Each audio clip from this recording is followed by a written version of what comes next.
नमो अरिहन्ताणं नमो सिद्धाणं नमो आयर्याणं नमो वज्रायाणं नमो लोये सव्वसाहुणम् ईशो पंच नमुक्कारो सौवपावपणासनो मङ्गलाणञ्च सौवेसिं परमं हवै मङ्गलम् जयै जगजीव जोणी वियाणो जगगुरु जगानन्दो जगणाहो जगबन्धु जयै जगपियामहो भयवम् श्रीमन्तं ज्ञानवन्तं विशदमतिमतां सम्मतं चारुमूर्ति सौभाग्यैकप्रधानं प्रवरसुखपदं सर्वशास्त्रप्रवीणम् शुद्धानन्दप्रकाशं विबुधजनवरं कर्मभूमिखनित्रम् बुद्ध्यब्धि सूरिवर्यं स्मरत भविजनः सद्गुरुं दिव्यरूपम् सद्गुरुं दिव्यरूपम्।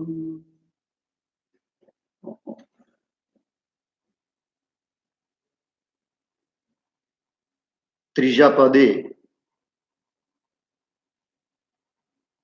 આચાર્ય ભગવંત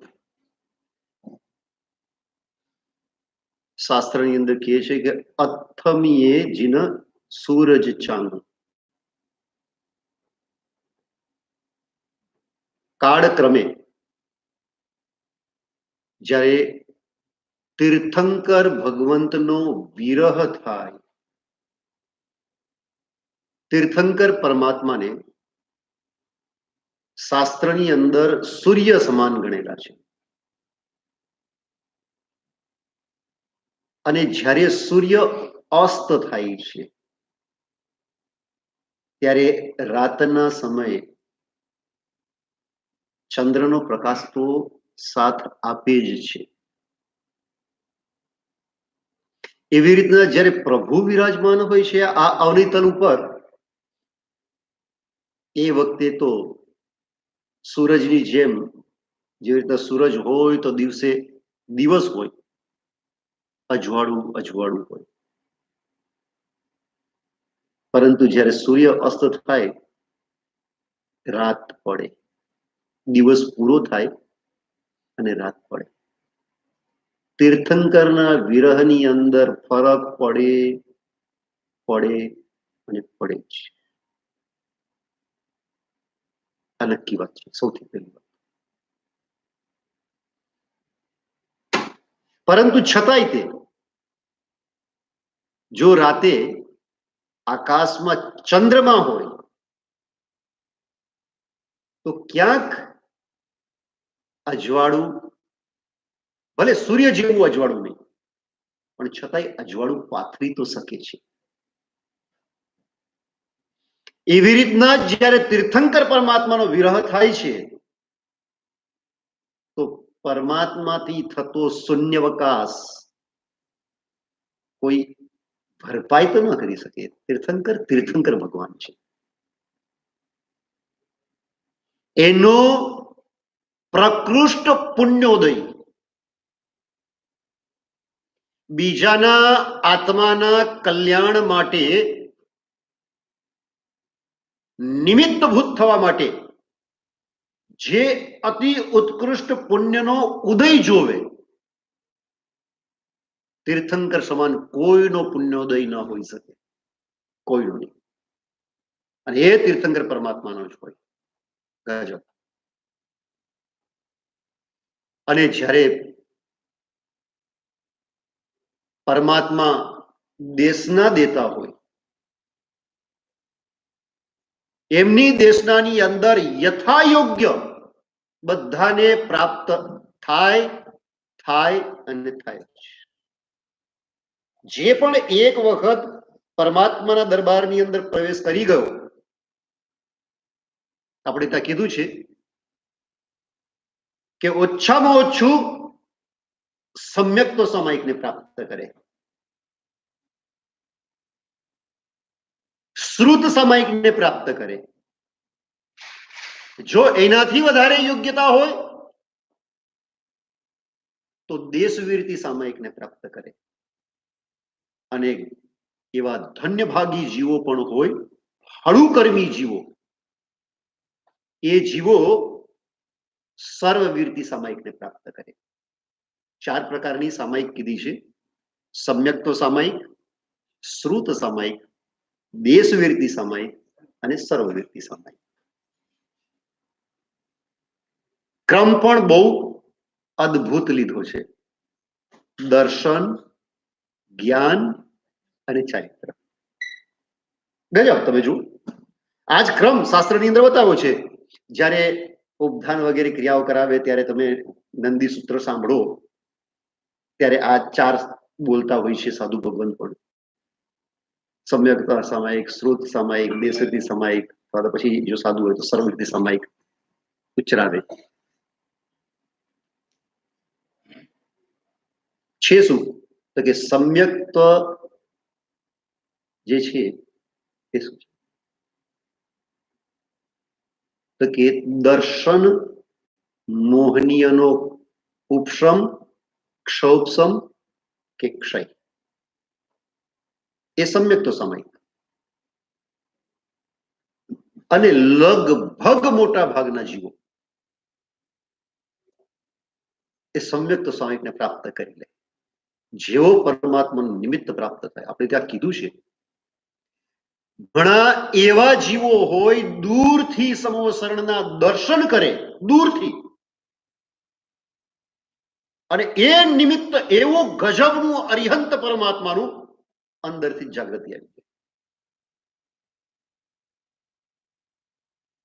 સમ્યક્તોને પ્રાપ્ત કરી લે.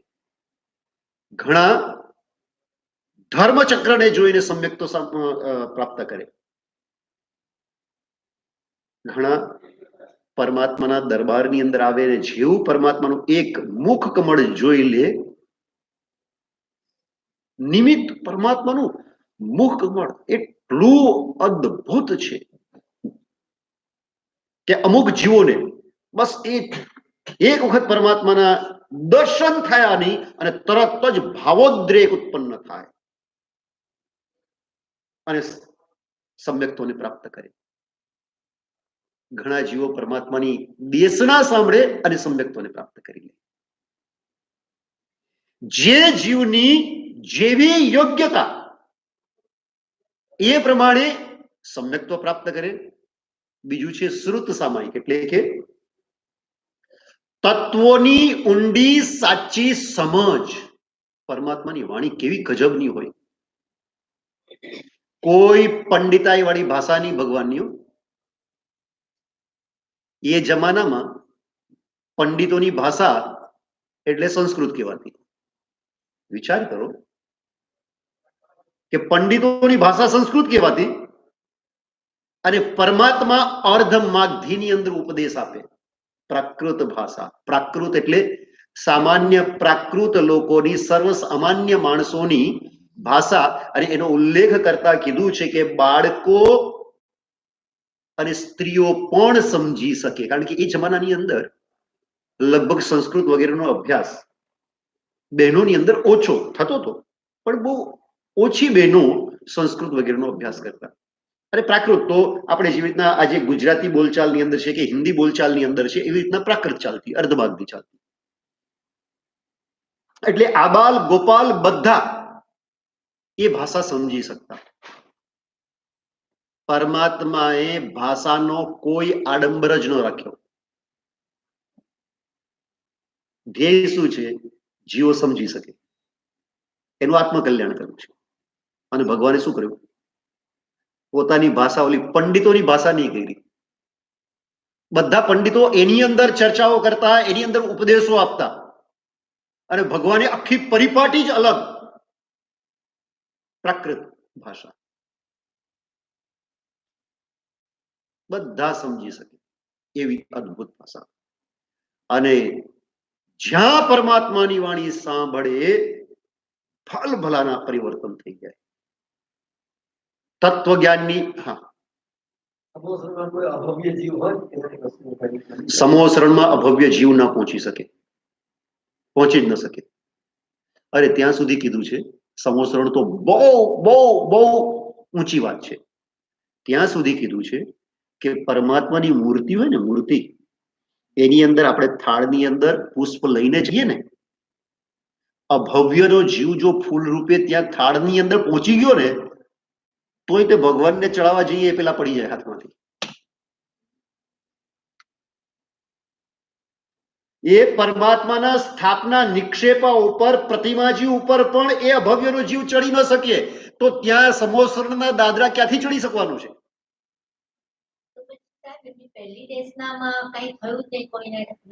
ના ના ના ના, ખોટી વાત છે. જો હજી ફરીથી હવે જો સાંભળો, બહુ મજાની વાત. મેં શું કીધું? 4 સામાયિક હોય, સમ્યક્ત સામાયિક, શ્રુત સામાયિક, દેશવિરતી સામાયિક અને સર્વવિરતી સામાયિક.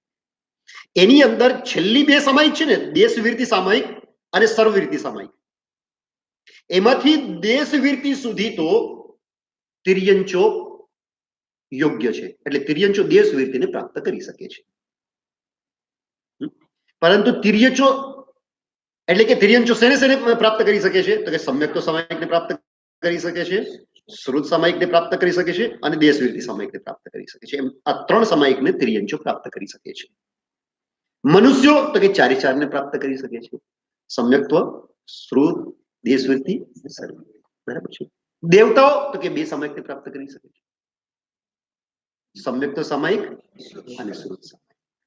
એ દેશવિરતી અને સર્વવિરતીને પ્રાપ્ત નથી કરી શકતા, કારણ કે એમના મનની અંદર એવા પરિણામો, દેશવિરતી અથવા સર્વવિરતીના પરિણામો એ યોનિની અંદર જન્મ લેવાના કારણે જાગી જ નથી શકતા, દેવ અને દેવીઓ, બરાબર છે. પરંતુ એ દેવ દેવીઓ પણ કયા સામાયિકને પ્રાપ્ત કરી શકે છે? તો કે સમ્યક્ત સામાયિક અને શ્રુત સામાયિક. પરમાત્મા મહાવીર પ્રભુને સૂર્ય અસ્ત થવાને થોડીક વાર હતી, એ વખતે કેવલ જ્ઞાન, કેવલ દર્શન પ્રાપ્ત થયું. એટલે જેવું કેવલ જ્ઞાન, કેવલ દર્શન પ્રાપ્ત થાય એટલે તરત જ ત્યાં સિંહાસન કંપાયમાન થાય, 4 નિકાયના દેવો આવે, સમોસરણની રચના થાય. આ બધું કરતા થોડોક સમય ગયો. મનુષ્યો આવી શકે એમ નથી. સૂર્યાસ્ત થવાને હવે થોડીક જ છે. સૂર્યાસ્ત પછી પ્રભુ દેશના દીવાના નથી, એટલે એકદમ, કારણ કે તીર્થંકરનું જેને કહેવાય કે આ પ્રકારનું જ એવું સામાન્ય આચાર હોય કે જેવું કેવલ જ્ઞાન થાય એટલે તરત જ દેશના આપે સંવત્સરની અંદર. એટલે સંવત્સર રચાઈ ગયું, દેશના ચાલુ કરી. પણ એ વખતે 12 પર્ષદાના જગ્યાએ 8 જ પર્ષદા હતી. એટલે 8 પર્ષદા કોની? તો કે ભવન પર, જ્યોતિષ અને વૈમાનિક, આ 4 પ્રકારના દેવો અને એમની 4 પ્રકારની દેવીઓ, એટલે 4 ને 4 8 પર્ષદા થઈ. હવે દેવતાઓ શેને લાયક હતા અને શેને લાયક ન હતા? દેશવિરતી ને સર્વવિરતી. શાસ્ત્રકાર મહર્ષિઓ કહે છે કે પરમાત્મા જ્યારે જ્યારે ઉપદેશ આપે ત્યારે કોઈને કોઈ સર્વવિરતીને પ્રાપ્ત કરે કરે અને કરે, પરંતુ સર્વવિરતીને લાયક તો એવો નહીં ત્યાં. એટલે પરમાત્માની પહેલી દેશનાની અંદર કોઈ સર્વવિરતીને પ્રાપ્ત ન કર્યો, પણ એવો કોઈ ઉલ્લેખ નથી કે દેશવિરતી, શ્રુત એટલે કે સમ્યક્ત સામાયિક, શ્રુત સામાયિક ને દેશવિરતી સામાયિકને કોઈ પ્રાપ્ત નથી કર્યું, એવો કોઈ ઉલ્લેખ નથી. એટલે પરમાત્માની પહેલી દેશના જો સર્વવિરતી એટલે દીક્ષા, એની અપેક્ષાએ સમજો તો આપણે એમ કહી શકીએ કે નિષ્ફળ ગઈ. પણ ભગવાનની વાણી કોઈ દિવસ નિષ્ફળ થાય નહીં. એટલે સમ્યક્ત સામાયિક, શ્રુત સામાયિક અને દેશવિરતી સામાયિકની અપેક્ષાએ નિષ્ફળ ન ગણાય. પરમાત્મા ઉપદેશ આપે અને કોઈ સંકેતને પ્રાપ્ત કરે, જે માત્ર દૂરથી સંવત્સરના દર્શન કરે જીવ અને સંકેતને પ્રાપ્ત કરી લે, અને એ વખતે પરમાત્માના સંવત્સરની અંદર મિનિમમ કેટલા દેવદેવીઓ આવે? 1 કરોડ. મિનિમમ 1 કરોડ દેવદેવી આવે. મેક્સિમમ નો તો સવાલ નથી, આ તો ઓછામાં ઓછા. એ બધા 1 કરોડ કોઈ સમકીતી હોય એવું જરૂરી છે? પરંતુ જો સમકીતી ના પણ હોય, મિત્રોના કારણે, કોઈક જેને કે પત્નીના કારણે, કોઈક આજ્ઞા સમજીને, કોઈક કુતૂહલથી આવે, એ શું છે જોઈએ તો ખરા. આ બધા આવા મોટા ઇન્દ્રો, આપણા રાજા, આપણા કિંગ, એ જાય છે. હવે એક નોર્મલ છે, અહીંનો કિંગ અત્યારે કોણ? ટ્રમ્પ. ના, એક સમજવા જેવી વાત છે, બરાબર છે, ટ્રમ્પ, રાઈટ. હવે સમજો કે ન કરે નારાયણ અને તમારા આ ન્યુયોર્કના દેરાસરની અંદર એને આવવાનો ઈચ્છા થાય, નહીં આવવાની ઈચ્છા થાય, અને પહેલાથી ખબર પડી જાય કે ટ્રમ્પ આ આપણા ન્યૂ હાઇડ પાર્ક ન્યુયોર્ક એના દેરાસરની અંદર 2 મિનિટ આવવાના છે. બોલો જોઈ. હવે જે કોઈ અહીંયા આ દેરાસરની અંદર, હું આ શા માટે ઉદાહરણ આપું છું છે, એ તમે સમજી શકો બીજી વાત નહીં એટલા માટે, કે આટલોક નાનો દેશ ઇન્દ્રની સામે તો કેવું કહેવાય, ભલે અમેરિકા બહુ મોટો છે આપણી દ્રષ્ટિએ, પણ એ દ્રષ્ટિએ, દેવલોકની દ્રષ્ટિએ આટલો નાનો. એનો અધિપતિ ટ્રમ્પ જો અહીંયા આવે ને તો હજારોનું ટોળું ભેગું થઈ જાય. એ આવે કે ટ્રમ્પ ક્યાં ગયો, તો ચલો આપણે ત્યાં જોઈએ, ક્યુરિયોસિટી કે શું છે ત્યાં ગયો ટ્રમ્પ, તો થાય કે ન થાય? વિચાર કરો કે 64 ઇન્દ્રો, એક નહીં, કેટલા ઇન્દ્રો આવે બોલો જોઈએ? 64 આવે તો કેટલા આવે? 64 ઇન્દ્રનું વર્ણન તો છે, પણ 64 ઇન્દ્ર નહીં, અસંખ્ય ઇન્દ્ર આવે. 64 ઇન્દ્રની અંદર સૂર્ય અને ચંદ્ર 2 ઇન્દ્ર ગણાય છે. સૂર્ય અને ચંદ્ર તીર્છા લોકમાં કેટલા ઇન્દ્રો છે? શું આપણે આ સ્નાત્ર પૂજાની અંદર શું બોલો છો? ફક્ત અઢી દ્વીપની અંદર કેટલા છે? કેટલા છે? શું સ્નાત્ર પૂજા તમે આટલું યાદ નથી રાખતા? સ્નાત્ર પૂજા એટલે હવે તમારી છે ને સ્નાત્ર પૂજાના અર્થો ચાલુ કરો. ચંદ્રની પંક્તિ 66 રવિ શ્રેણી નરલોકે એટલે આ અઢી દ્વીપની અંદર કેટલા ચંદ્ર અને કેટલા સૂર્ય છે? 66 સૂર્ય અને 66 ચંદ્ર તો માત્ર અઢી દ્વીપની અંદર છે. અને સૂર્ય અને ચંદ્ર ઇન્દ્ર ગણાય જ્યોતિષના. તો કેટલા ઇન્દ્ર થયા?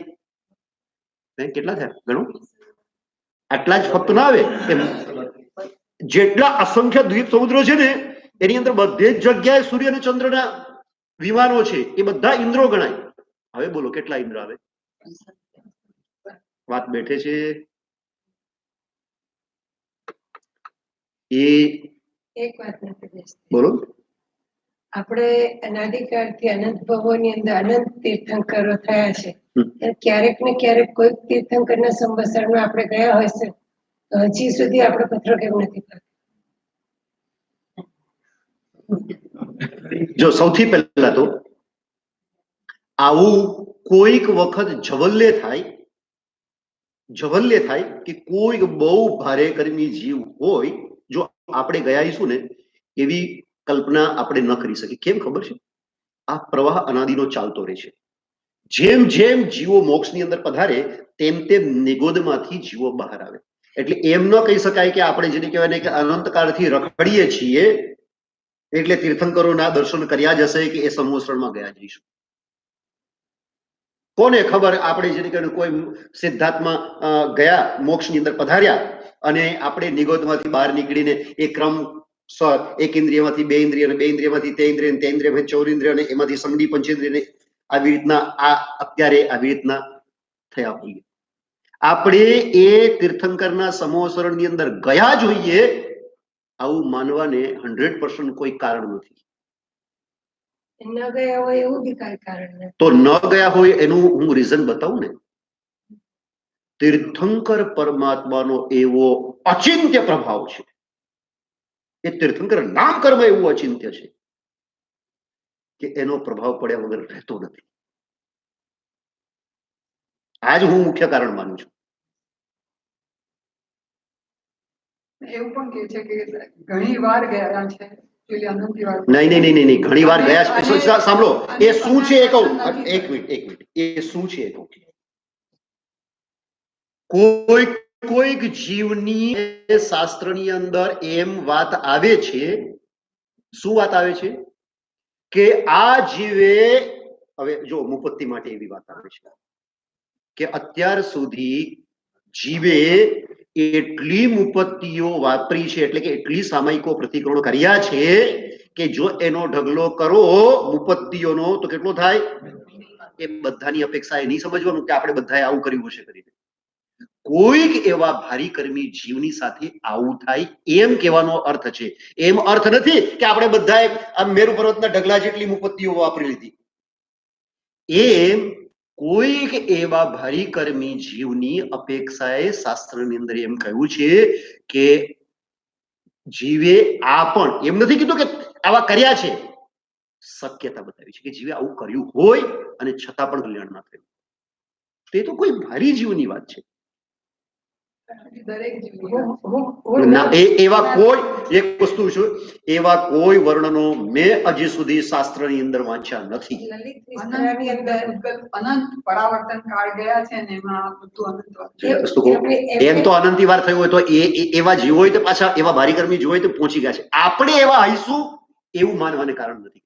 લલિત વિસ્તરણમાં એવું કહ્યું છે કે લોકનાહાણમાં કે એવા ભવ્ય જીવોના નાદ છે કે જેનામાં સમ્યક્ત્વનું બીજ કે વધારે આગળ રોપી શકે, બાકીના નથી. એ ટાઈપનું મેં વાંચ્યું છે. અને એક મિનિટ, ફરીથી નહીં, એક મિનિટ, તમે ફરીથી રિપીટ કરશો તમારું? લલિત વિસ્તરણ જે છે તેનો ગુજરાતી વાંચન શ્યોર ચોક્કસ. એમાં લોકનાથ ને લોકનાહાણમ એ શબ્દની વ્યાખ્યા કરતા કીધું છે. શું કીધું છે?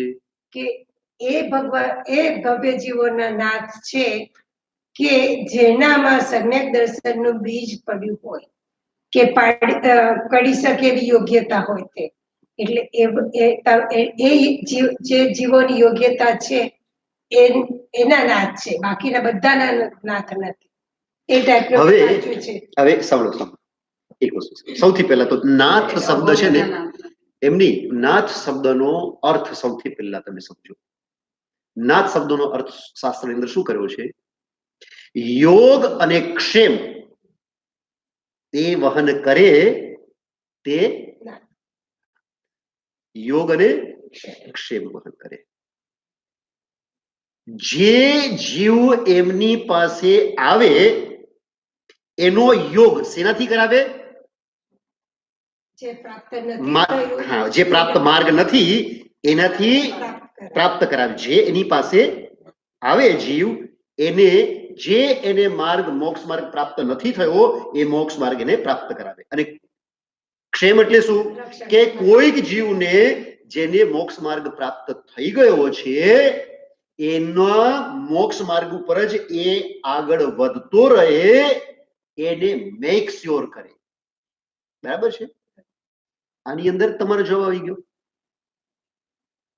જે જીવ પરમાત્માની પાસે આવે એ જીવને પરમાત્મા સુધી પહોંચી જ કોણ શકે? સૌથી પહેલા તો જે પરમાત્મા સુધી એ જીવ પહોંચી શકે. જો રાજગૃહ નગરીની અંદર મોટી સંખ્યામાં જીવો હતા, બધા પહોંચી જતા હતા ભગવાન પાસે.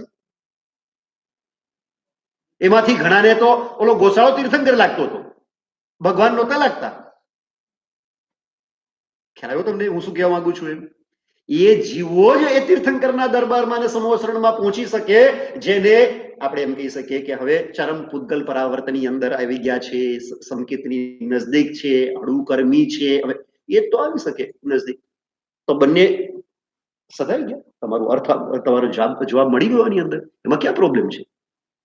પણ આપણે એમ કેવું કે ભગવાનની પાસે આવે અને ભગવાન તારી ન શકે તો એ તીર્થંકરની શક્તિ ઉપર એક ક્વેશ્ચન માર્ક આપણે કર્યો એમ ગણાય. શું એવું કરવું છે? ના, નથી જ કરવું. હું તો એ કરવા તૈયાર જ નથી.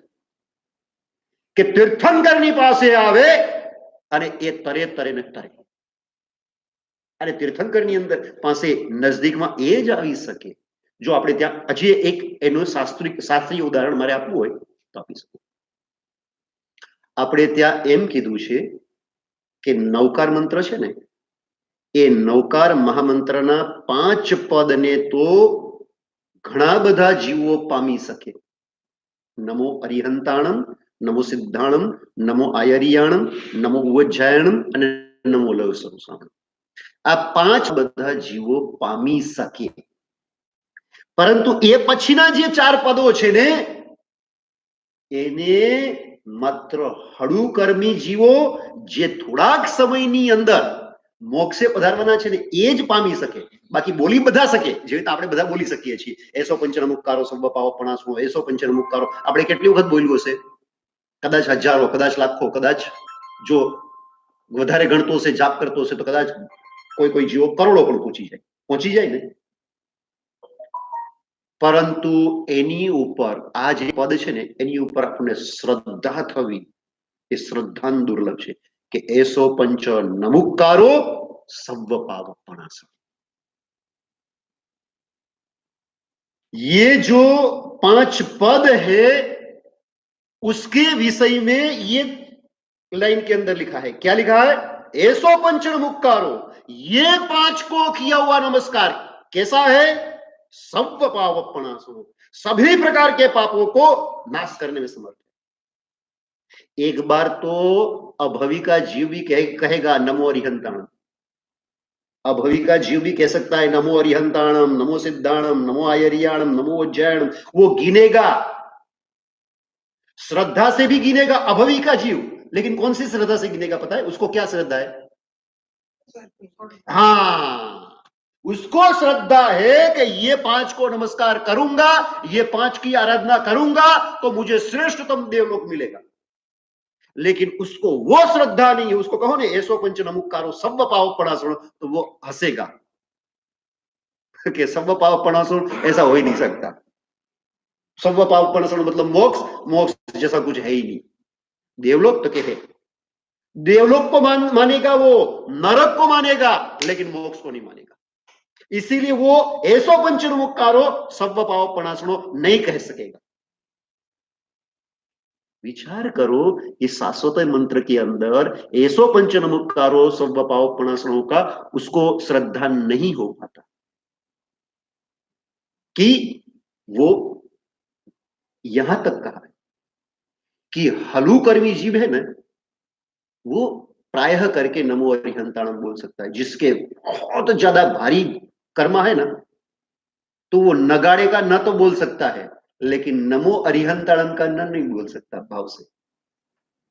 तो विचार करो कि जो नगाड़े का न बोल सकता है लेकिन नमो अरिहंताणम का नहीं बोल सकता, वो प्रभु के पास पहुंच जाएगा और फिर भगवान फेल हो जाएंगे. समझ? आचार्य पद नहीं, ये आचार्य पद के लिए ही मैं ये पीठी का बांध रहा हूं. अरिहंताणम पद है ना, वो पीठिका के रूप में है आचार्य पद की. क्योंकि आचार्य भगवंत है वो ऐसे अद्भुत तीर्थंकर परमात्मा के विरह के अंदर, जब ऐसे तीर्थंकर प्रभु नहीं होते उस समय जैसे सूरज के विरह में रात के अंधेरे में चांद प्रकाश देता है, वैसे ऐसे काल में जब तीर्थंकर का विरह होता है तब भाव आचार्य भगवंत चांद की तरह वो प्रकाश देते कि अरिहंत परमात्मा का एक हिसाब से वो प्रतिबिंब है. जैसे अरिहंत परमात्मा की आज्ञा वो उल्लंघन करने के लिए नहीं होती, योग्य नहीं होती, उसी प्रकार से आचार्य भगवंत की आज्ञा भी उल्लंघन नहीं करना चाहिए. जो भाव आचार्य भगवंत है उन्होंने कह दिया मतलब कह दिया, और उसको संपूर्ण श्रद्धा के साथ में जो मानता है वो उसका निश्चित कल्याण होता है. उसके अद्भुत कथानक है अपने शास्त्रों में, गजब। महानिशित सूत्र 45 आगम में महानिशित सूत्र साधुओं के लिए बहुत बड़ा आगम गिना जाता है। महानिशित सूत्र के अंदर एक कथा आती है कि आचार्य, जो भाव आचार्य भगवंत है, उनकी आज्ञा को यदि श्रद्धा के साथ में माना जाए तो कैसे कल्याण हो सकता है। एक आचार्य भगवंत थे और उन्होंने अपने शिष्य को एक बार आज्ञा दी।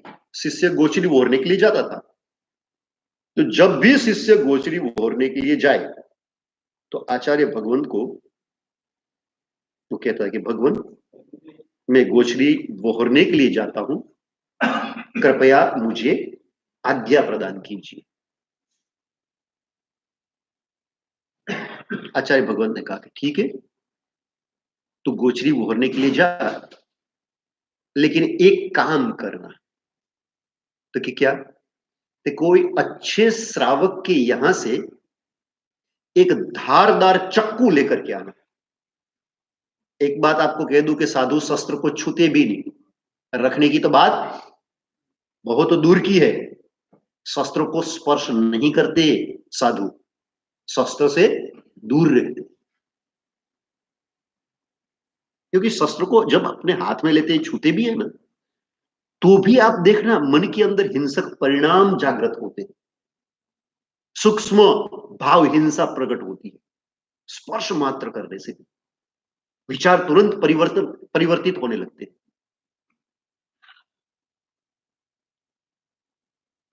लेकिन शिष्य भी योग्य था, गुरु भी महान थे। शिष्य ने कहा कि तहति गुरुदेव, कोई हमारे जैसा टेढ़ा मेढ़ा शिष्य हो तो क्या कहे। आचार्य भगवंत पतित हो गए, शस्त्र हो गया कल्याण। उसमें उम्र हुए तो क्या कहे, गुजराती में वो कहावत है ना, सांठे बुद्धि, सीधी बात। उसने कहा तहति गुरुदेव। साधु याचना के अंदर माहिर था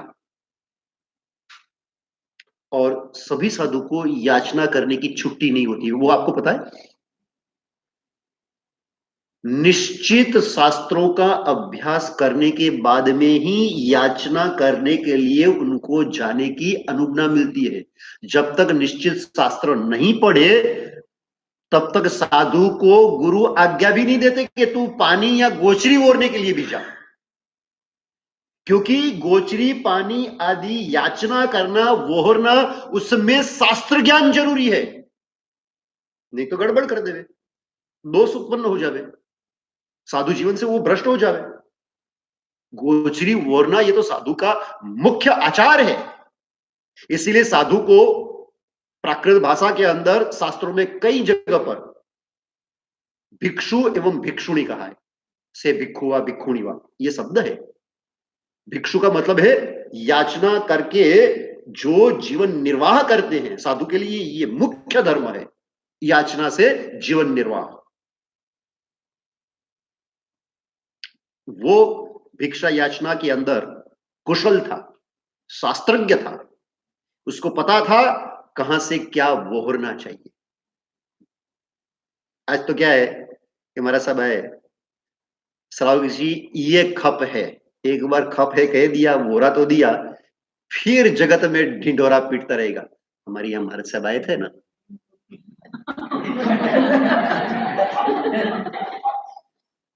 होवे कि नहीं होवे? अरे भाई, तो तुमने वेराया क्यों? तुझे लगता है कि ये नहीं वेराना चाहिए तो जबरदस्ती किसी ने की थी?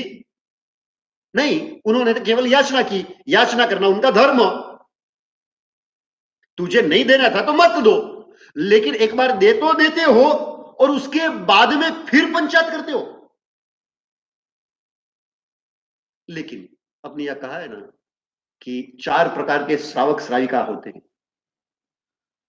एक माता पिता तुल्य श्रावक श्राविका, एक बड़े भाई तुल्य श्रावक श्राविका, एक मित्र तुल्य श्रावक श्राविका और एक शत्रु तुल्य श्रावक श्राविका। माता पिता तुल्य श्रावक श्राविका कैसे होते हैं कि भाई बच्चा है, गलती करते हैं तो थोड़ा डांट देते हैं,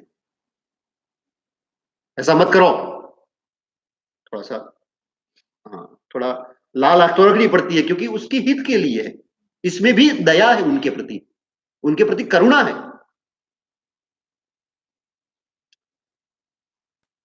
दूसरे बड़े भाई की तरफ होते हैं।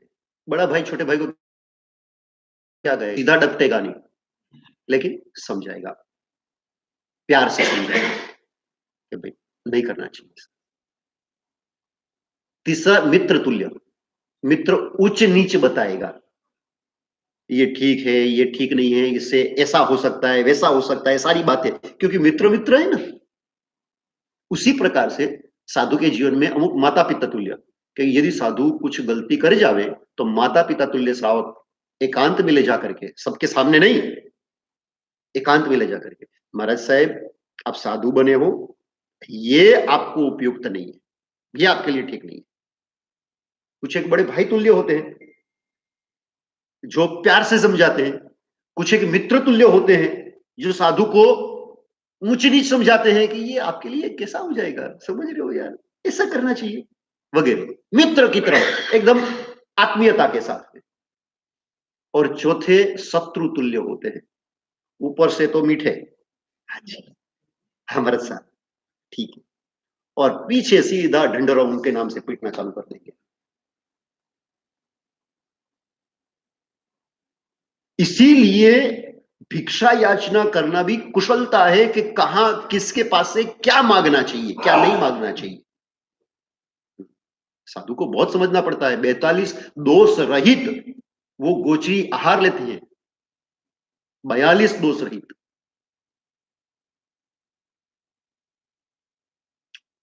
गंभीर श्रावक था, पता था कि ये जो श्रावक है ना, पेट बहुत बड़ा है इसका। उसको कहा कि श्रावक जी एक चीज का खप है, कि क्या महाराज है, तो कि एक तेज धार वाली चक्कू चाहिए। ठीक है साहब, क्योंकि उनको भी पता है कि ये साधु है, ये शिथिलाचारी नहीं है। उनको भी पता है कि यदि इन्होंने मांगा है तो जरूर कोई कारण है। श्रावक भी ऐसे शास्त्रज्ञ और गंभीर होते हैं। चक्कू लेकर के आगे आचार्य भगवंत के चरणों में रख दिया कि प्रभु, चक्कू लेकर के संतारे के नीचे दबा दिया। रात हुई, प्रतिक्रमण करके संथारा पोर्सी करके जो स्वाध्याय करने जैसा है स्वाध्याय करके फिर सब सोने लग गए, सब सो गए। मध्य रात्रि एकदम कि अब आचार्य भगवत ने देखा जितने शिष्य है वो सो गए, सब के सब। उस समय आचार्य भगवंत वो चक्कू निकाली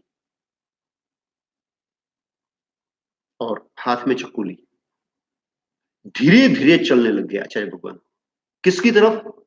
जिसके पास चक्कू मंगाया था उसी शिष्य के संथारे, और वो शिष्य सो रहा है और आचार्य भगवान उसके पास में जाते हैं। लेकिन अपने यहां कहते हैं कि साधु की निद्रा कैसी होती है पता है? स्वान निद्रा बकत ध्यान, कुत्ते जैसी नींद होती है साधुओं की।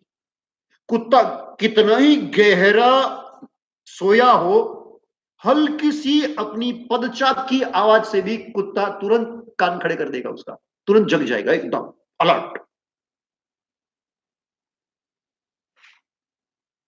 पढ़ने वाले साधुओं की ऐसी जागृति होती है।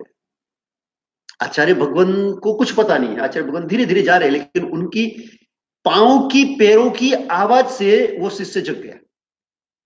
जगा, उसकी आंखें खुली तो देख रहा है कि हाथ में चक्कू और चांद के प्रकाश वो चक्कू के ऊपर पड़ रहा है, चक्कू थोड़ी चमक भी रही है, आचार्य भगवंत आ रहे हैं उसकी तरफ, गुरुजी आ रहे हैं, वो देख भी रहा है। तो जैसे ही देखा गुरुजी पधार रहे मेरी तरफ ही, उसने आंखें बंद कर ली। आंखें बंद कर ली। गुरुजी आए, देखा तो गुरुजी को लगा कि ये सोया हुआ है। वो प्रिटेंड कर रहा था शिष्य, लेकिन गुरु ने देखा कि सो रहा है।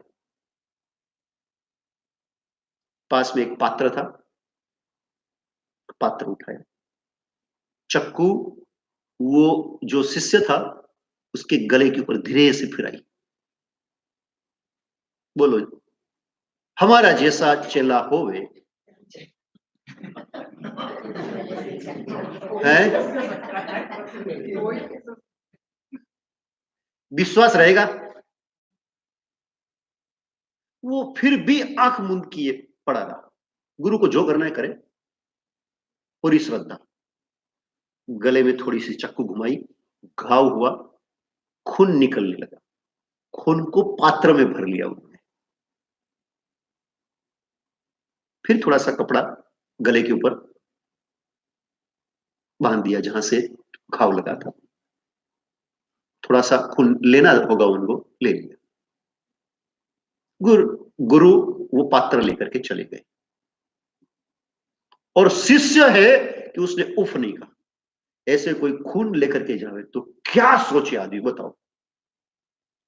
कोई काला जादू करते होंगे, क्या करते होंगे, ये खून मेरा क्या करेंगे, है कि नहीं?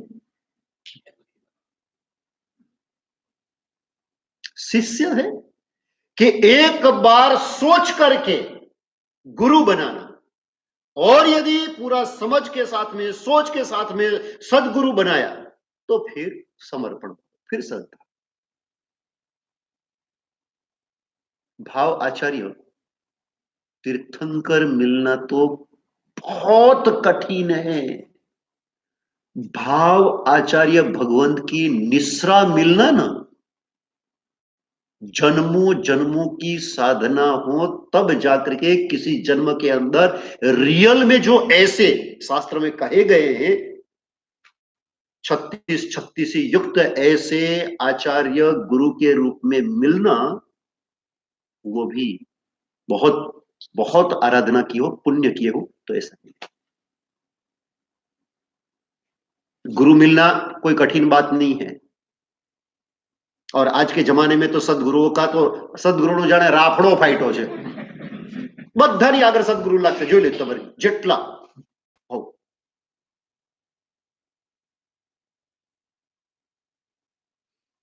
36 वाले सदगुरु भाव आचार्य, जिसको तीर्थंकर के समकक्ष बिठाया इस शासन के अंदर, वो मिलना तो बहुत कठिन है।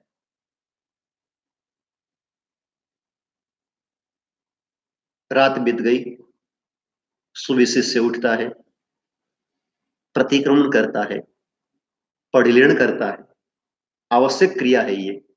आवश्यक क्रिया करने के बाद में गुरु के पास में जाकर के वंदन करना होता है। ये सब कुछ निपट करके गुरु को वंदन करने के लिए जाता है, और वही भाव, वही श्रद्धा, कहीं कोई परिवर्तन नहीं, और श्रद्धा पूर्वक वो वंदन करता है उसी तरह से जैसे रोज करता था वैसे।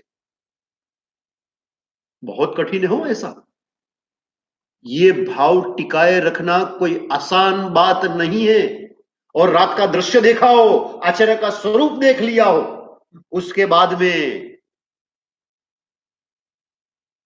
गुरु की चरण रज मस्तक के ऊपर सुख साता पृच्छा की, गुरु देखते हैं उसकी सब। गुरु को लगता है धन्य है ये शिष्य। ऐसे शिष्यों को पाकर के गुरु भी धन्य हो जाते हैं। गुरु पूछते हैं कि बेटा तूने मुझे प्रश्न नहीं पूछा कि चक्कू क्यों मंगाई थी मैंने, क्योंकि गुरुदेव आप मेरे लिए सब पूछो, आप ही सब पूछो। आपने कुछ सोच करके ही मंगाई होगी। तो कि रात को क्या हुआ था तुझे पता है? तो कि हाँ गुरुदेव पता। तूने क्या सोचा? तो कि मेरा हृदय मैंने आपको अर्पण कर दिया है। मेरा मन आपके चरणों के अंदर जिस दिन दीक्षा ली उसी दिन मेरा मन तो आपको समर्पित कर दिया है। मेरा मन स्वतंत्र नहीं है कि मैं कुछ भी विचारूं, कुछ मैंने नहीं सोचा। तो कि तुझे पता है कि मैंने तेरे गर्दन के ऊपर छुरी फिराई थी? तो कि हाँ गुरुदेव, उस समय में झगड़ा था। मैंने पात्र में खून लिया, वो तुझे पता है? तो कि हाँ गुरुदेव, वो भी मुझे पता है। फिर मैंने क्या किया होगा उस खून का, तुझे ये प्रश्न जगा? तो कि नहीं गुरुदेव, मुझे नहीं जगा। समर्पण उसी को कहते हैं कि समर्पण मतलब समर्पण, बात खत्म।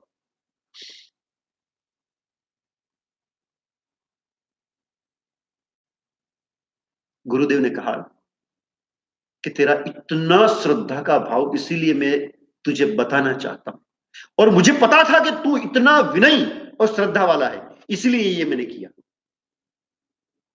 मैंने अपने ज्ञान से देखा था कि रात के समय में तेरा पूर्व जन्म का वेरी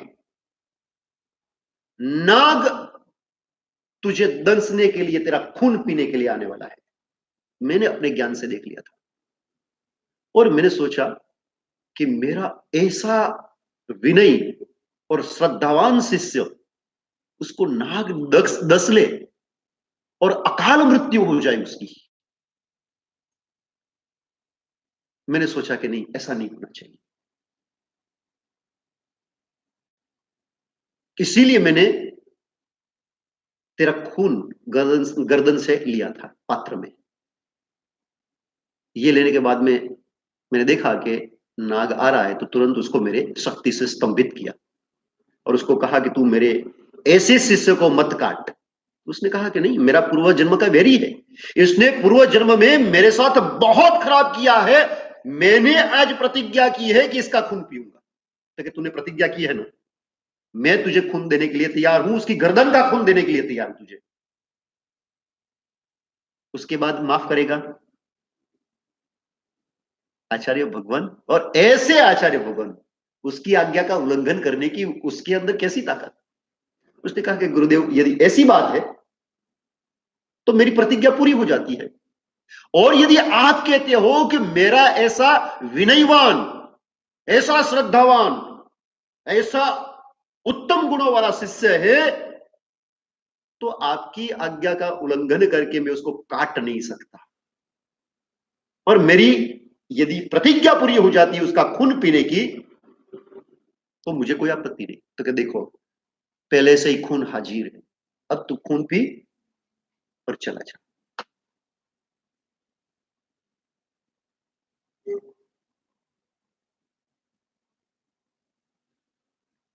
अणाय धम्मो, अपने यहां कहा है, आज्ञा राधा विराधा च शिवाय च भवाय च। आज्ञा की आराधना में मोक्ष, और ऐसे भावाचार्य या तीर्थंकर भगवान की आज्ञा के विराधना में संसार, चाहे कुछ भी कर ले। अपने यहां कहा है, मासद्द मास खवणे हिम आकरंतो गुरुवैणा हिम अनंत संसारियों हो। मासक श्रवण के पारणे मासक श्रवण करे, एक मासक श्रवण, फिर एक दिन पारना, फिर दूसरे दिन से मासक श्रवण, फिर मासक श्रवण में पारना, फिर मासक श्रवण, ऐसे पूरी जिंदगी मासद्द मास खवड़ा ही, पूरी जिंदगी ऐसा इतना गाढ़ तप करे।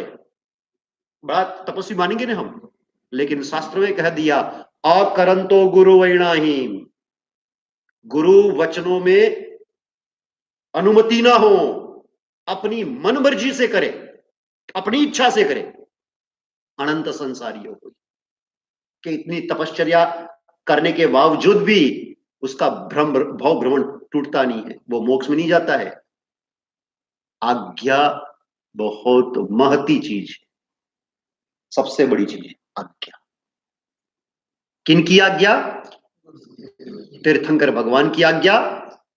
और तीर्थंकर भगवान ने जिस प्रकार से परिरूपणा की है, जिस प्रकार से ज्ञान दर्शन चारित्र रत्नत्रयी उपदेश दिया है, उसी प्रकार से ज्ञान दर्शन चारित्र की सम्यक आराधना करने वाले तीसरे स्थान के ऊपर विराजमान भाव आचार्य भगवंत जो है, उनकी आज्ञा। ये आदर्श है अपने यहां शास्त्रों के। ये महानिषिद्ध सूत्र के अंदर आया हुई एक कथा है आज्ञा को समझाने के लिए कि आचार्य भगवान की आज्ञा कैसे अनुल्लंघनीय होती, उसका उल्लंघन नहीं किया जाता। एक बार उन्हें कह दिया तो क्रॉस नहीं टहकती, क्योंकि वो समयज्ञ होते हैं, द्रव्य क्षेत्र काल भाव उसके जानकार होते हैं, कब क्या उपादेय है क्या हेय है वो समझने वाले होते हैं, और द्रव्य क्षेत्र काल भाव की अपेक्षा से धर्म करने की शास्त्र आज्ञा देते हैं। हमारे एकांत कल्याण की भावना से वो आज्ञा देते हैं, उसमें उनका कोई स्वार्थ नहीं, कोई राग द्वेष नहीं होता। भाव आचार्य भगवंत ऐसे होते हैं। इसीलिए यहां पर कहा है जे दिए सारण वारण चोयण परिचोयण वड़ी जनने पटधारी गच्छथंभ आचारज ते मान्या मुनि मनने रे अथमिये जिन सूरज के। मतलब शिष्य को शिक्षा देने के लिए 4 प्रकार होते हैं। सारणा का मतलब होता है उनको याद दिलाना कि भाई तूने दीक्षा ली है, तूने आत्म कल्याण का मार्ग अपने आप चुना है, तेरे पर किसी ने जबरदस्ती नहीं की, तूने अपने आप नक्की किया है कि आज के बाद में मैं आत्म कल्याण के मार्ग के ऊपर चलूंगा, चाहे जैसी विपत्ति आए, चाहे जैसे कष्ट आए, चाहे जैसे परिसह या उपसर्ग आए, लेकिन मैं मोक्ष मार्ग की तरफ आगे बढ़ूंगा, मैं आज से साथ हूं। और उसके बाद में तू भूल रहा है, संसार छोड़ दिया, अब थोड़ा सा सुख के लिए शिथिलाचार का सेवन कर रहा है, गलत है। सारणा वारणा बार बार उसको शास्त्र वगैरह समझा करके आज्ञा देते हैं। कई बार टेक्निक के द्वारा, साधु के पास में भी बड़ी कुशलता होनी चाहिए, शिष्यों को धर्म मार्ग में लाने के लिए बड़ी कुशलता होनी चाहिए, तो कोई किसी को धर्म मार्ग में ला सकता है। ऐसे ऑर्डर दे दे चलो ऐसे करो वैसे करो, मैंने कह दिया ना, एक क्या कहेंगे बोलो, वडील है घर में तो क्या कहेंगे ज्यादातर, मैं बड़ा हूं कि तू बड़ा है, कहने का ढंग कैसे होता है बोलो, ऐसे ही होता है ना। हमारा समझाने का ढंग क्या है, तू मेरा बाप के मैं तेरा बाप, मैंने कह दिया, वो कहे लॉजिक नहीं मेरे सामने, मैंने कह दिया बस हो जाना चाहिए। कई बार कई जीव ऐसे करते हैं, लेकिन यदि सही सत्य मार्ग पर किसी जीव को यदि लाना हो, हम चाहते हैं कि ये जीव सत्य मार्ग पर आए, तो उसके लिए विविध प्रकार की कुशलता होनी चाहिए, चातुर्य होना चाहिए। अपने यहां आर्य रक्षित सूरी जी महाराज का वर्णन आता है।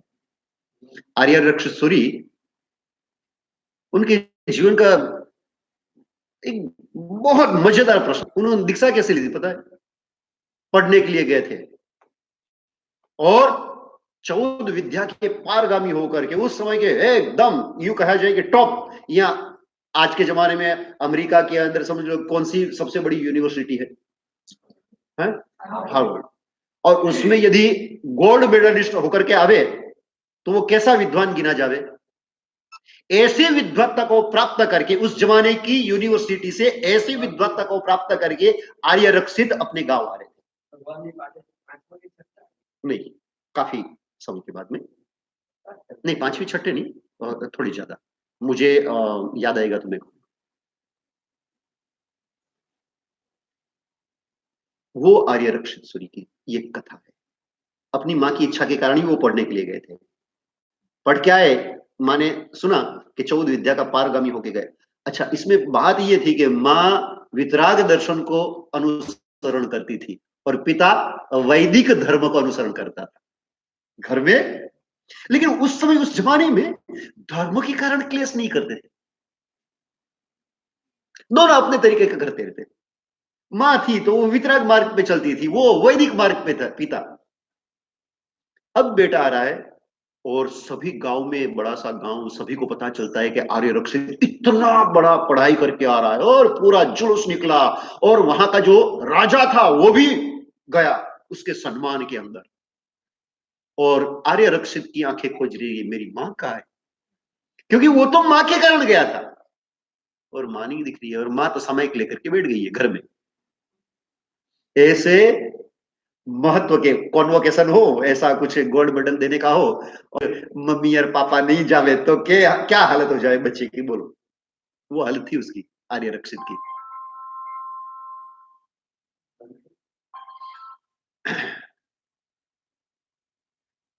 राजा के आओ भगत में राजा ने जो सम्मान किया कि तू इतना पढ़ करके आया, मेरे राज्य के अंदर मुझे तेरे पर गर्व है, ऐसी कोई बातों में उसको कोई रस नहीं।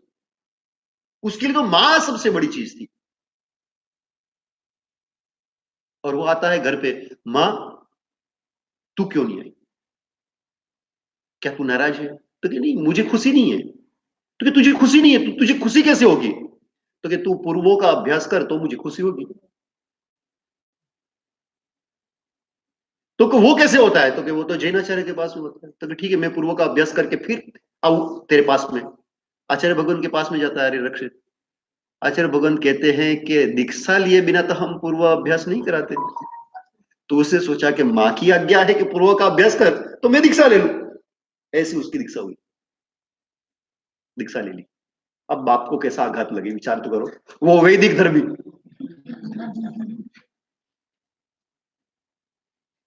और प्रतिभा संपन्न थे आर्य रक्षित सूरी।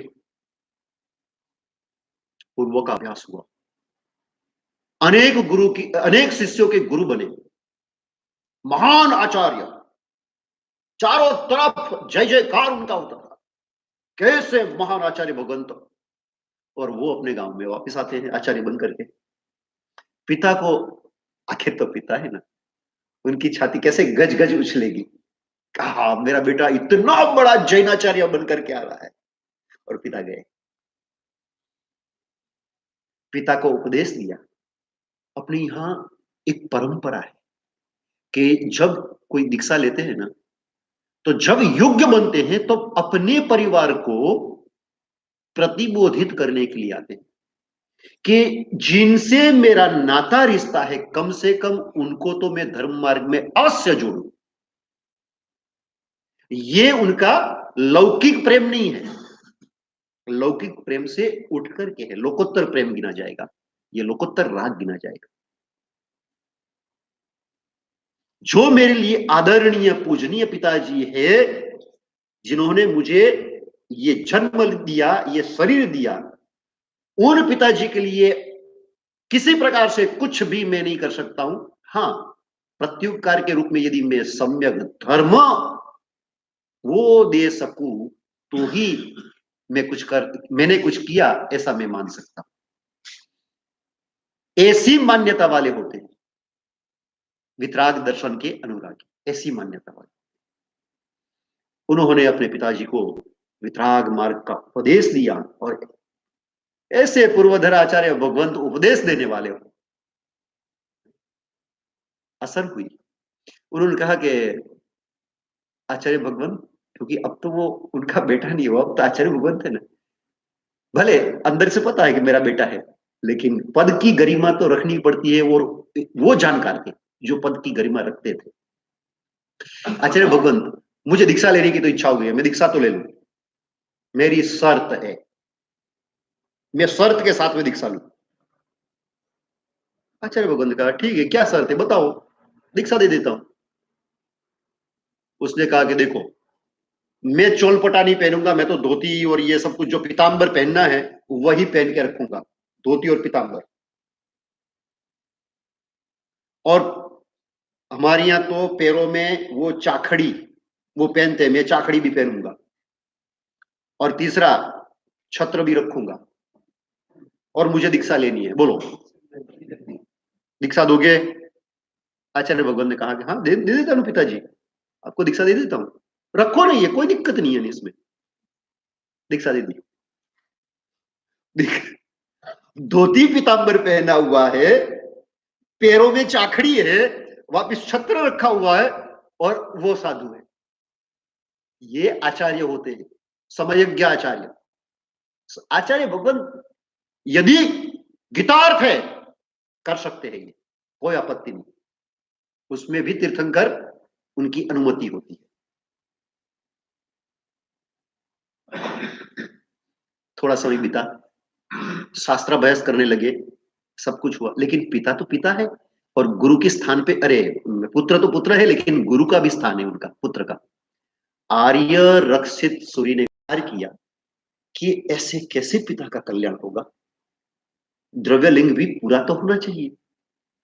तो आचार्य भगवंत क्या करते पता है, गांव के छोटे बच्चों को बुलाते हैं जो श्रद्धालु होते हैं एकांत में, और उनको कहते हैं कि देखो उपाश्रय में आना, मुझे वंदन करना, दूसरे साधु को वंदन करना, लेकिन जो मेरे पिता महाराज है ना उनको वंदन मत करना, सिखा दिया। नहीं तो ऐसा होता है कि गुरु के जो पिता है ना वो भी अन्य शिष्यों के लिए आदरणीय होते हैं। ये एक अपनी यह परिपाटी, लेकिन गुरु यदि आज्ञा दे दे तो फिर उसका उल्लंघन तो किया नहीं जाता। गुरु ने कह दिया कि तुम वंदन मत करना, और वो पूछेंगे कि वंदन क्यों नहीं किया, तो उस समय जवाब देना कि जो छाता रखे ने हम उनको वंदन, बच्चे तो बच्चे थे, आचार्य भगवत ने सिखा दिया तो वो तो करना ही था, उनको तो उसमें वापस थोड़ी मजा भी आ जावे ना। बच्चे गए, सभी को वंदन किया, उनको वंदन नहीं किया, आर्य रक्षित सूर्य के पिता को। उन्होंने कहा कि भाई मुझे वंदन क्यों नहीं किया, मैं भी साधु हूं। तो क्या हमें पता है ना कि आप साधु हो, लेकिन छाता जो रखते हैं उनको हम वंदन नहीं करते, हमारे साधु कोई छाता नहीं रखते। तो कैसी बात है, तो ठीक है, सरलता देखो कैसी सरल, ये सरलता ही योग्यता होती है। जीव की याद रखना, ये खास जीवन में जीव की सरलता वो सबसे बड़ी योग्यता है।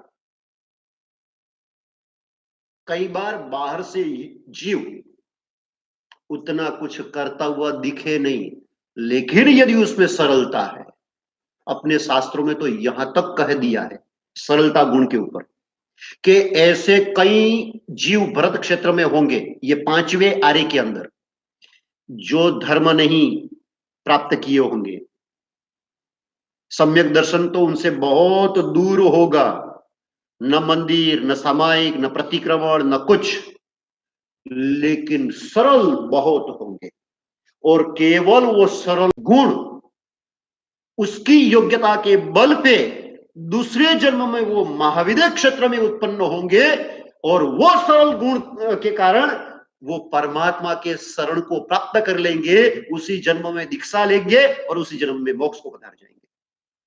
और यहां तक मिथ्यात्व है, सरल गुण को कम मत समझना, कभी कभी सरल गुण बहुत आगे बढ़ जाता है। पिता महाराज के अंदर ये सरल गुण था। उसने कहा कि ऐसी बात है तो मैं छाता छोड़ देता हूं, लो वंदन करो मुझे, छोड़ दिया छाता। अब दूसरे गांव के अंदर गए, दूसरे गांव को में भी आचार्य भगत ने बच्चों को बुला दिया, कहा यही से कि अब जो उनको कहना, पूछे कि मुझे वंदन क्यों नहीं किया, तो कि जूते पहनने वाले कोई साधु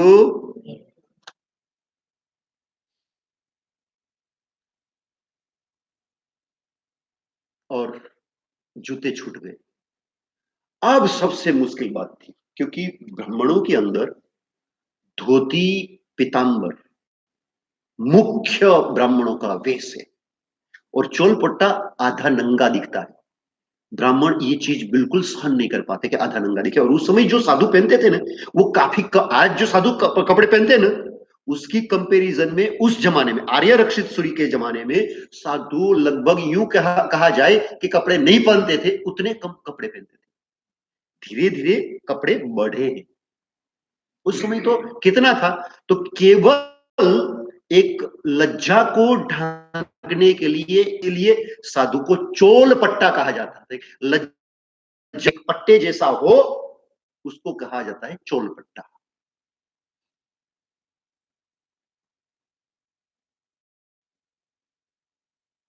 आचार्य भगवान ने सोचा ये धोती छूटेगी नहीं, ये साधु इतना कम जो कपड़ा पहनते हैं, ऐसा पहनने में इनको, क्योंकि अपने पिता को तो जानते ही थे कि इनको बहुत शर्म महसूस होगी, और ये शर्म के कारण, ऐसा नहीं है कि उनको चोलपट्टा नहीं पहनना है, लेकिन शर्म, कईयों को शर्म बहुत ज्यादा आती है, बहुत ज्यादा आती है, और शर्म के कारण वो नहीं कर पाते।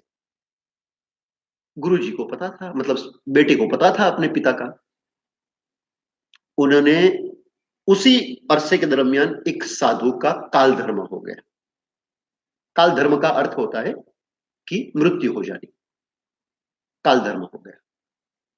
तो पुराने जमाने के अंदर जब साधु का काल धर्म हो जाता था, तो दूसरा कोई साधु अपने कंधे के ऊपर वो मुर्दे को लेकर के और जंगल में ले जा करके परठ देते थे। परठ मतलब एक निर्दोष जमीन में डाल दिया, बस।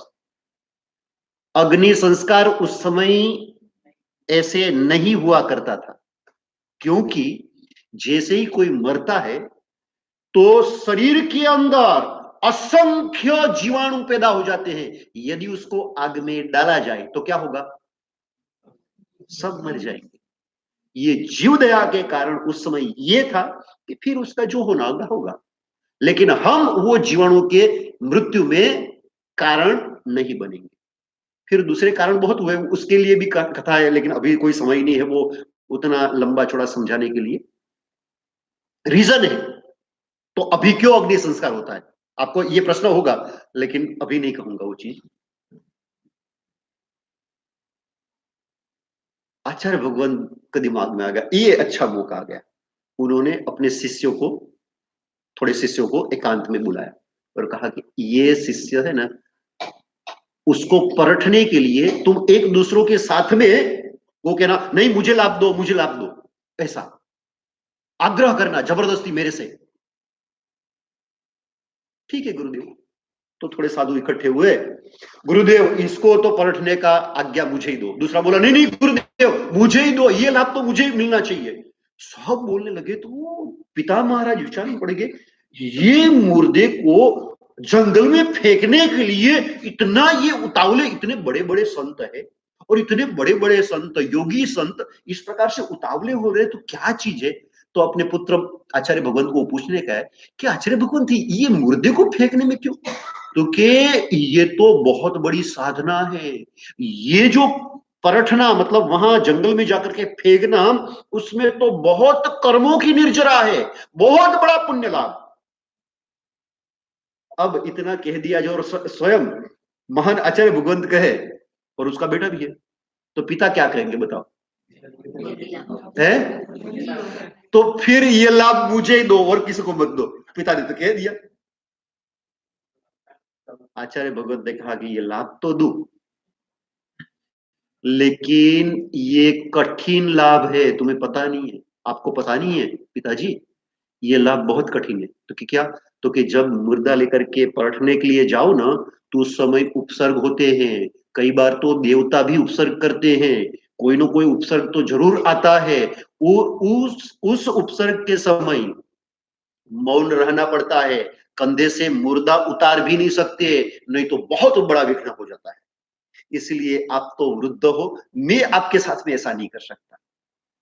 अरे कुछ भी हो जाए, इतना सत्व है मेरे पास में, कुछ भी हो जाए, कैसा भी विघ्न आ जाए, कैसा भी उपसर्ग आ जाए, मैं मुर्दे को नीचे नहीं रखूंगा और मुंह से एक शब्द नहीं बोलूंगा।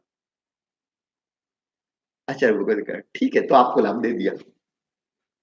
अब वो पिता महाराज ने मुर्दे को कंधे पर उठाया। आचार्य भगवत ने शैतान बच्चों को सिखा दिया था, मेरे पिताजी कंधे के ऊपर मुर्दा लेकर के जावे, तुम्हें उनकी धोती खींच लेनी है और भाग जाना है, बिल्कुल दया मत करना। धोती पीताम्बर बिल्कुल उतार के हाथ में लेकर के भाग जाना, पकड़ में आना मत, और बिल्कुल दया मत करना। वो उनके बुढ़ाके पे के ऊपर, यहाँ मेरे पिता है, कोई दया मत करना। बच्चों को सिखा दिया गुरुजी ने। बच्चे आचार्य भगवंत खुद आज्ञा देवे ऐसी ही। बच्चे देखे कि अब रास्ता बिल्कुल एकदम खाली है कोई दूसरे भी आचार्य भगवान को बचाने वाले नहीं तो क्या बच्चा शैतानी करे, कोई बड़े व्यक्ति आ जाए, हे तुम क्या कर रहे हो, ऐसे साधु को हैरान करते हो, भागो। तो आचार्य भगवान ने जो आज्ञा दी है ना उसका पालन नहीं हो तो देखा बच्चों ने कि कोई नहीं है।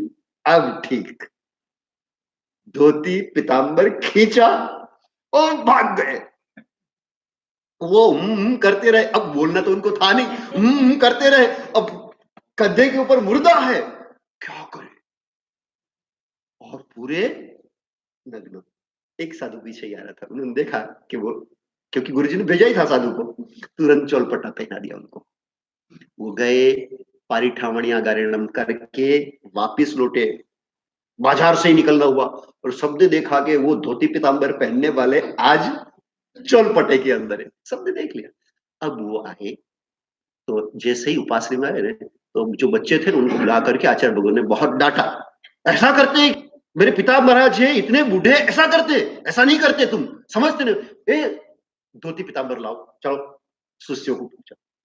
अब उसने कहा, क्योंकि सरल जीव, देखो फिर से याद दिलाऊं सरलता, उन्होंने कहा कि आचार्य भगवान जिस सरंजा का जो लिंग है, साधु का लिंग, वो पहनने के लिए मना करता था, अब वो तो पूरी बाजार ने देख लिया, पूरे शहर ने देख लिया, अब बचाने जैसा कुछ भी नहीं है, अब तो मैं ये साधु वेश में ही रहूंगा।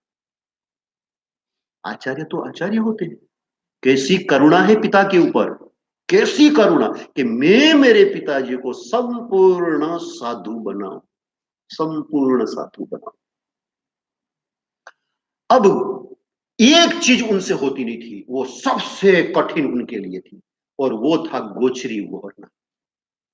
वो कहे चाहे कुछ भी हो जाए मैं तो गोचरी नहीं जाऊं, कुछ भी हो जाए मैं गोचरी नहीं जाऊं। आचार्य भगवान ने सोचा कि भिक्षा याचना तो साधु का मुख्य धर्म है, मेरे पिता ये यदि नहीं करेंगे तो अभी और थोड़ी कमी है पिताजी के साधुत्व के अंदर, मुझे करना है। तो अपने चेलों को कह दिया कि मैं एक शिष्य के साथ में बाहर जा रहा हूं, थोड़े दिन के बाद में आऊंगा, सभी को कह दिया, पिता महाराज को भी कह दिया कि मुझे जाना है, मैं एक शिष्य को लेकर के चला। और जो गोचरी लाने वाले साधु थे ना उनको फूंक मार दी थी, क्या पिताजी को गोचरी मत देना, वो अपने आप गोचरी जावे तो ठीक है, भूखे रहे तो रहे, उपवास हो जाए तो हो जाए, गोचरी मत देना। हुआ वैसे ही, भूखा रहना पड़ा। आचार्य भगवंत आए, यार तुम्हारे चेले कैसे हैं ये, मेरे बुढ़े को खाना नहीं दिया है, ऐसा किया। जो गोचरी लाने वाले साधु थे उनको डपटा, क्या करते हो तुम, गोचरी नहीं लाते, कुछ नहीं तुम मत लाओ, मैं ही गोचरी ओढ़ने के लिए जाऊंगा, पिता मेरे पिताजी है ना, मैं आचार्य हूं तो क्या है, मेरे पिताजी की सेवा तो मुझे करनी चाहिए ना। पात्रे लिए, झोली ली, पात्रे डाले और खुद गोचरी जाने के लिए तैयार। अब पिताजी उठ गए कि नहीं, आप आचार्य भले मेरे बेटे हो पर आप शासन के सिरताज हो, आप राजा हो शासन के, और शासन का राजा, शासन का सिरताज किसी श्रावक के यहां ऐसे गोचरी नहीं जाता। ये पता है ना, आचार्य भगवान गोचरी नहीं जावे। हाँ, मैं गोचरी जाऊंगा,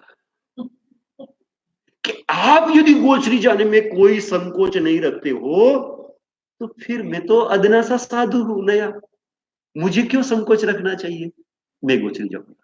और वहां से उनकी गोचरी चालू, साइणा वाइणा चोइणा, ये चोइणा ऐसे प्रेरणा करते हैं, अच्छी तरह से प्रेरणा कि साधुत्व इसमें पूर्ण तरीके से खिले। तो ही मैंने पिता की सही मायने में भक्ति की है, ये पिता की भक्ति है सही मायने में।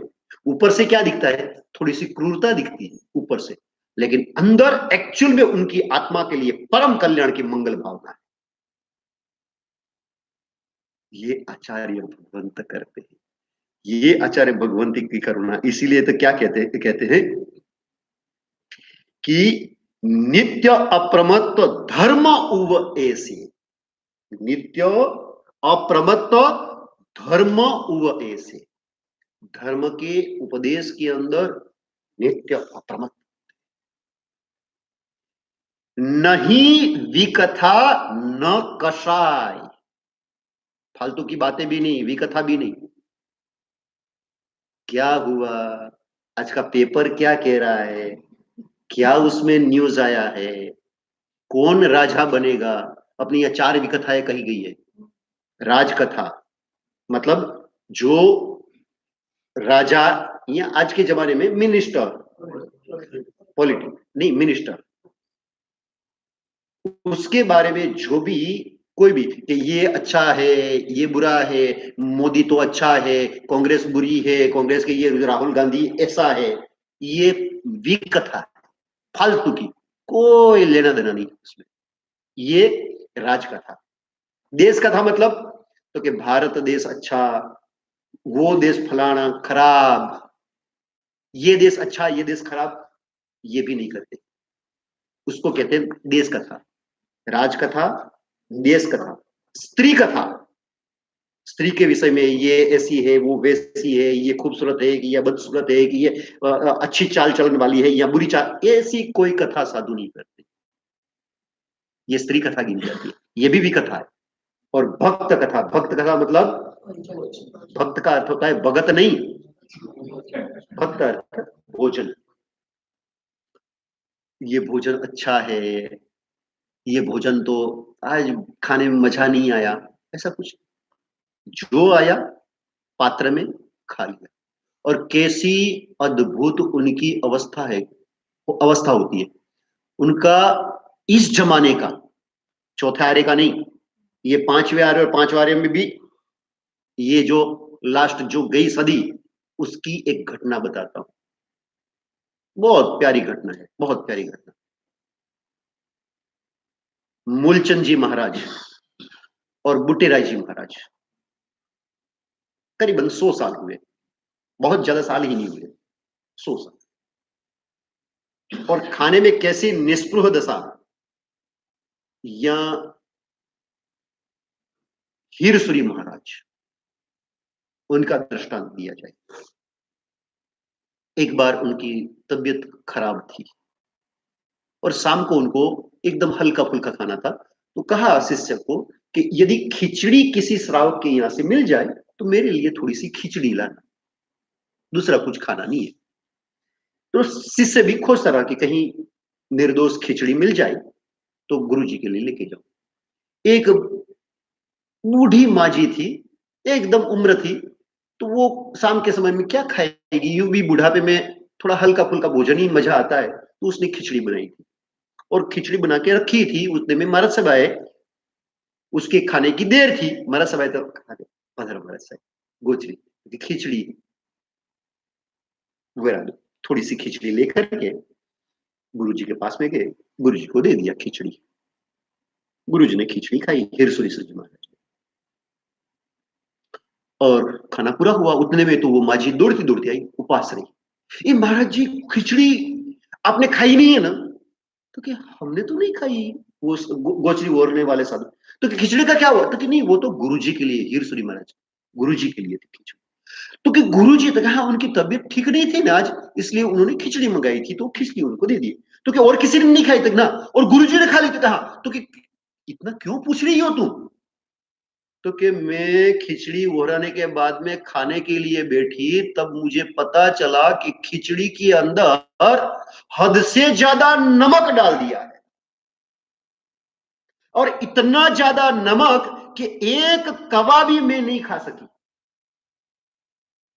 एक कोलिया थूक देना पड़ा, क्योंकि बहुत ज्यादा नमक हो जाए ना, गले से चीज उतरती नहीं नीचे। गुरु जी की तबीयत खराब है, और ऐसी खराब खिचड़ी जो एक कोलिया भी वो बूढ़ी माँ जी उतार न सकी, वो खिचड़ी पात्रा भर करके हीरसुरी महाराज खा गए, और उफ तक नहीं किया कि नमक ज्यादा है।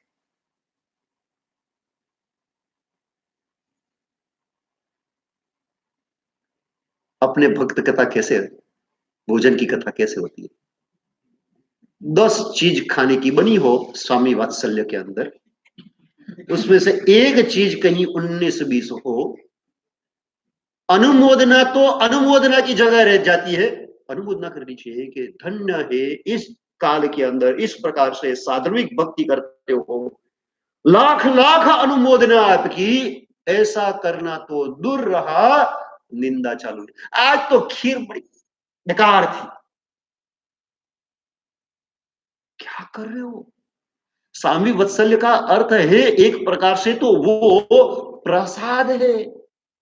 जैसे हिंदुओं के अंदर देवता का प्रसाद प्रसन्न भाव से लिया जाता है, वैसे जैन धर्म के अंदर स्वामी वात्सल्य हमेशा कोई भी फरियाद के बिना एकदम प्रसन्न भाव से किया जाता है। स्वामी वात्सल्य का नहीं तो अपमान है, उस जीव की भक्ति का अपमान है। और ऐसे आचार्य भगवंत के हम भक्त हैं, हम क्या करना चाहिए। भक्त कथा नहीं होती, कहा है कि नवी भी कथा न कषाय, कोई भी कथा नहीं होती, कषाय लगभग उनके एकदम शांत हो गए होते। ऐसे आचार्य भगवंत की हम यदि सच्चे भाव से आराधना करें नमो आय रियाणम पद के अंदर, तो निश्चित रूप से ऐसे आचार्य भगवंत के गुण भी उतरते हैं, या ऐसे गुण उतारने के लिए हमें आचार्य भगवंत की आराधना समय हो गया। सर्वथा सहु सुखी थाओ, पाप ना कोई आचरो, राग द्वेष थी मुक्त थईने मोक्ष सुख सहु जगवरो। सर्व मंगल मांगल्यम सर्व कल्याण कारणम प्रधानम सर्वधर्माणाम जैनम शति सहस्रम।